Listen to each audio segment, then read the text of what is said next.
हमारा विधायक यहाँ पे असदुद्दीन ओवैसी का सिपाही यहाँ पे बैठेगा। वोट चाहिए और लेकिन काम कोई नहीं करना चाह रहा मुसलमान का। वोट सबको चाहिए मुसलमान का। मुसलमान के जो हमें रहनुमा है बल्कि दलित पिछड़ा और सर्व समाज का वोट ओवैसी साहब के पास है। सर्व समाज का वोट है, खाली मुसलमान का नहीं। में आए हैं तो उन्होंने मुसलमानों को बताया है, दलित पिछड़ों को बताया है, जिन पे जुल्म हो रहा है उनको बताया कि आप अपनी आवाज उठाएं। AIMIM चीफ असदुद्दीन ओवैसी आज उत्तर प्रदेश में हैं। उत्तर प्रदेश के बहराइच जिले की मटेरा विधानसभा में असदुद्दीन ओवैसी की रैली है, जनसभा है।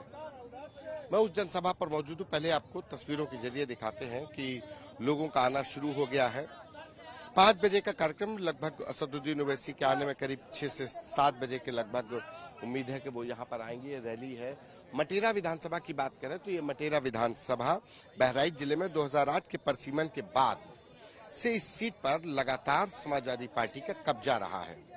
हालांकि यहाँ पर बीजेपी ने भी अपने प्रत्याशी खड़े किए, AIMIM भी चुनाव लड़ती रही, लेकिन जीत सिर्फ समाजवादी पार्टी के प्रत्याशी के खाते में ही गई। और यही वजह थी कि मौजूदा समय में इस विधानसभा सीट से मारिया शाह विधायक है। अब देखिए लोगों का आना शुरू हो चुका है। उत्तर प्रदेश में AIMIM ने 2027 के विधानसभा चुनाव को देखते हुए अपनी तैयारी शुरू कर दी है, क्योंकि हमेशा से ही इस बात की आशंका जताई जाती रही कि 2027 का विधानसभा चुनाव में AIMIM किस तरीके से ध्रुवीकरण कर पाएगी। अगर बीजेपी ध्रुवीकरण की राजनीति करती है तो AIMIM के पास भी कहीं न कहीं अल्पसंख्यक वोट बैंक की ध्रुवीकरण की राजनीति ही एक उसको घेरती रही है। और यही वजह है कि असदुद्दीन ओवैसी हो या उनके पार्टी के कार्यकर्ता हो या तमाम उनके समर्थक हो, वो इसी कोशिश में रहते हैं कि AIMIM का जो वोट बैंक है वो एकजुट हो सके। ये तमाम लोग बहराइच के कोने कोने से आए हैं। बहराइच से कहाँ से आए हैं? शाहजहांपुर कटरा विधानसभा। अच्छा, कटरा बहराइच नहीं, शाहजहांपुर जिला से। शाहजहांपुर से आए जी। अच्छा, ओवैसी साहब आ रहे हैं तो क्या मतलब यहाँ से सिर्फ ये मटेरा के लिए आएंगे कि उत्तर प्रदेश के मुसलमान? उत्तर प्रदेश के मुसलमानों के लिए आएंगे ओवैसी साहब यहाँ पे। ये उत्तर प्रदेश 2027 का आगाज हो चुका है मटेरा विधानसभा से। मटेरा विधानसभा तो समाजवादी पार्टी का गढ़ रही है। समाजवादी पार्टी कहती है कि देखिए ऐसा है कि इससे पहले भी समाजवादी से पहले भी किसी का गढ़ रही होगी, ठीक है ना। आज 2008 में परसीमन के बाद से समाजवादी पार्टी ही इस पर विधायक रही। बात नहीं है, मगर अब इंशाअल्लाह हमारा विधायक यहाँ पे असदुद्दीन ओवैसी का सिपाही यहाँ पे बैठेगा। प्रत्याशी हमारे शौकत साहब ही है। मतलब शौकत अली प्रदेश अध्यक्ष यहाँ से प्रत्याशी है इंशाअल्लाह। ये बताइए कि अल्पसंख्यक वोट बैंक, मुसलमान वोट बैंक, उस पर नजर समाजवादी पार्टी की भी है। AIMIM भी कहती है हमारे हैं। असल में मुसलमान को क्या लगता है कि कौन हितैषी है? देखिए ऐसा है कि हर पार्टी को मुसलमान आज तक के अपना रहनुमा मानता चला आया और रहनुमा के तौर पर कोई आदमी सामने नहीं आया हमारा वोट लेने के बाद भी, और ना ही हमारे हितैषी होने की किसी ने हमें कहीं से कोई उम्मीद जगी। मगर असदुद्दीन ओवैसी साहब को हम लोगों ने वोट नहीं दिया, उसके बाद भी संसद से लेकर सड़क तक हमारी बात करते हैं। आप बताइए हमारे वोट पे अधिकार फिर किसका हुआ? यहाँ के मुसलमानों ने वोट नहीं दिया। कहाँ भी हमारी जब प्रत्याशी नहीं खड़े हुए तो वोट कैसे दिया? प्रत्याशी अब हमारे खड़े होंगे, ये जनता की मांग है। अकेले लड़ेंगे, गठबंधन की जरूरत महसूस? आप लोग चूंकि ग्राउंड पे रहते हैं, बीजेपी जैसी, चचा आप आगे आ जाइए। क्या नाम है आपका? शाकिर अली। कहाँ से आए हैं? लखीमपुर से। मतलब प्रदेश भर से आसपास के? जी जी जी जी। ये बताइए कि ओवैसी साहब को यहाँ पे अकेले, बीजेपी इतनी बड़ी पार्टी है, सत्ता में है, तो अकेले वो लड़ पाएंगे कि उनको चाहिए कि गठबंधन भी करना चाहिए? वो तो चाह रहे हैं गठबंधन करना। अगर लोग गठबंधन करेंगे ठीक, नहीं तो अकेले लड़ेंगे। अच्छा जी। तो अकेले बीजेपी को इसी एक, मान लीजिए विधानसभा की बात करें तो विधानसभा में मटेरा की बात करें जहाँ पे हम खड़े हैं, वहाँ पे AIMIM कुछ कर पाएगी? क्यों नहीं करेगी? पब्लिक हमारे साथ है, वोटर चाह रहा है हमें, क्यों नहीं करेगी? बस मेन वोटर जो है जनता ही तो नेता बनाती है। जो जनता हमारे साथ है क्यों नहीं कामयाबी मिलेगी। मुसलमान वोट बैंक क्यों बिखर जाता है? हर पार्टी कहती है हम सबसे बड़े हितैषी, समाजवादी पार्टी कहती है, कांग्रेस कहती है और बीजेपी भी कहती है सबका साथ सबका विकास। वोट सबको चाहिए, केवल वोट चाहिए और लेकिन काम कोई नहीं करना चाह रहा मुसलमान का। वोट सबको चाहिए मुसलमान का। मुसलमान के जो हमारे रहनुमा है बल्कि दलित पिछड़ा और सर्व समाज का वोट ओवैसी साहब के पास है। सर्व समाज का वोट है, खाली मुसलमान का नहीं। क्या नाम है आपका? फकरुल हुदा अंसारी, कहाँ से आए हो? लखीमपुर खीरी। नौजवान वोटर हैं, नौजवान पे बहुत उम्मीदें हैं। क्या इस बार नौजवान, मुस्लिम नौजवान, किन मुद्दों को लेकर के सबसे ज्यादा जरूरत है? देखिए, सबसे बड़ा मुद्दा हम लोगों के लिए शिक्षा और रोजगार का है। बीजेपी की सरकार में आप देख रहे हैं कई जगह पर पेपर लीक हुए। नीट ऐसा एग्जाम जो आज तक कभी लीक नहीं हुआ था वो भी आज लीक हो चुका है। तो इस और नौजवान आज सबसे बड़ी जो है सारी जो भी नौकरियां निकलती हैं उनमें भी सारे पेपर लगभग लीक ही होते हैं।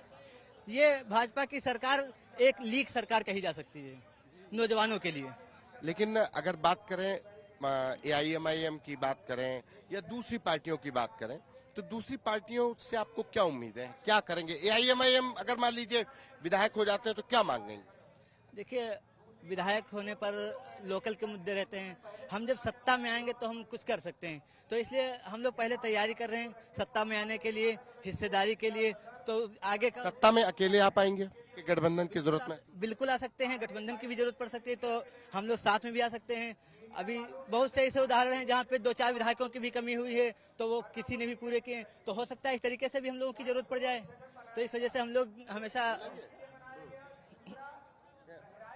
आपसे ये सवाल जरूर हो जाता है कि समाजवादी पार्टी डोरे डाल रही है और यहाँ से मुस्लिम वोट बैंक खड़ा करती है, मुस्लिम प्रत्याशी खड़ा करती है, बसपा भी मुस्लिम प्रत्याशी खड़ा करती है और AIMIM से आपने ऐलान कर दिया कि शौकत अली इंशाअल्लाह प्रत्याशी होंगे। तो जब 3 मुस्लिम खड़े होंगे तो मुसलमान बटेगा नहीं? बात तो आप बिल्कुल सही कह रहे हैं कि 3 प्रत्याशी मुसलमान जब खड़े होंगे तो मुसलमान बटेगा नहीं।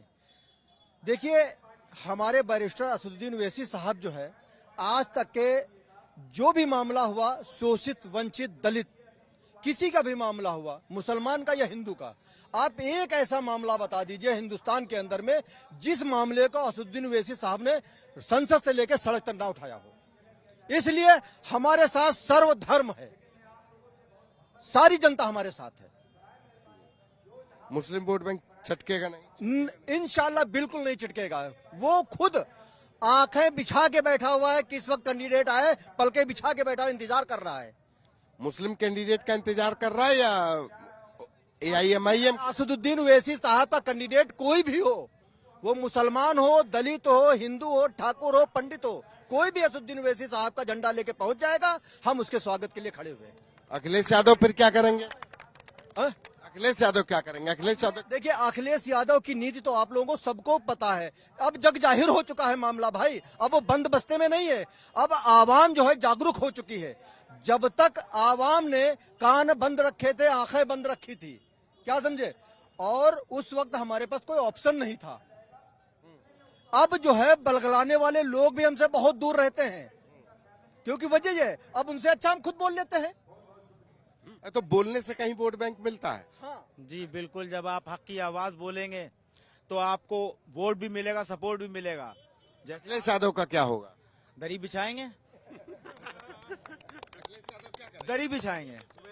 अरे वो बताइए कि आप 7% होकर के 20% वालों से दरी भिजवा रहे हैं, तो हम 20% होकर के 7% वालों से दरी नहीं भिजवा सकते?